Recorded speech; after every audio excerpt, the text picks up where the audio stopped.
நீதியை விமர்சிக்க கூடாது, நீதிபதியை விமர்சிக்க கூடாது என்கிற ஒரு மரபு இங்கே உள்ளது.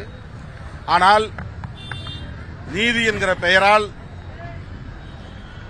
அயோத்தியிலும் சரி, இதர பல முக்கிய வழக்குகளிலும் சரி மிகப்பெரிய அநீதி இழைக்கப்பட்டது என்பதை யாரும் மறுத்துவிட முடியாது. தற்போது ஜம்மு காஷ்மீர் பிரிக்கப்பட்டது தொடர்பாக, அரசியலமைப்பு சட்டம் 370 நீக்கப்பட்டது தொடர்பாக நடந்த வழக்கிலும் அளிக்கப்பட்ட தீர்ப்பு என்பது விமர்சனத்திற்கு அப்பாற்பட்ட தீர்ப்பே அல்ல. அப்படித்தான் இந்த வழக்கையும் இன்றைக்கு பலரும் உற்று நோக்குகிறார்கள். ஏனென்றால் இந்த வழக்கு கீழமை நீதிமன்றம் செஷன்ஸ் நீதிமன்றத்தில் தள்ளுபடி செய்யப்பட்ட வழக்கு. இது மேல்முறையீடு செய்யப்பட்ட வழக்கு அல்ல.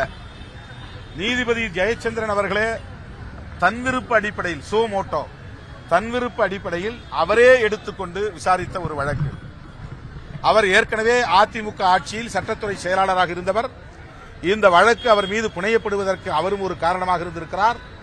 அவர் தொடர்பான ஆவணங்களை சேகரித்ததில் அவருடைய பங்கு இருந்திருக்கிறது. அது நீதிமன்றத்திலேயே சுட்டிக்காட்டப்பட்டிருக்கிறது.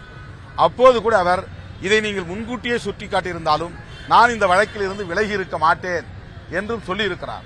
ஆகவே நீதிபதி அவர்களுக்கு ஒரு உள்நோக்கம் இருக்கிறது என்பது இந்த தகவல்களில் இருந்து, தரவுகளில் இருந்து தெரிய வருகிறது. எல்லாம் மேல்முறையீட்டு நீதிமன்றத்திலே விவாதிக்கப்படும் என்று நான் நம்புகிறேன்.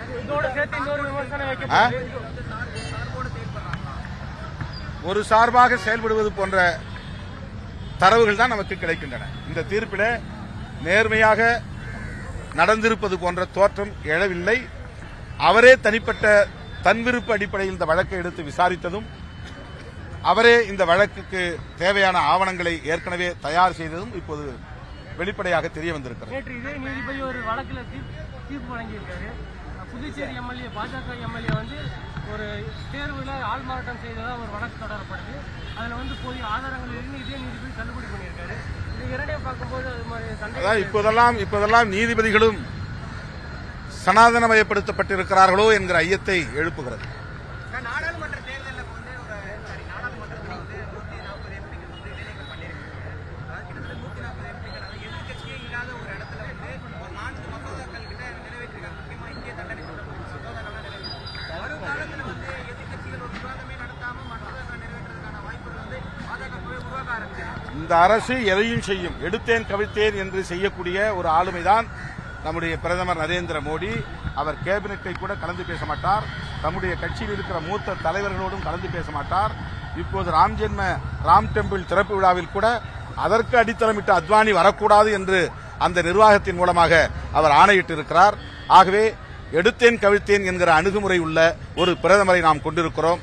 எதிர்க்கட்சிகளே இல்லாமல் சட்டத்தை நிறைவேற்றுவது என்பது மிக மோசமான ஒரு முன்னுதாரணம், ஜனநாயக படுகொலை.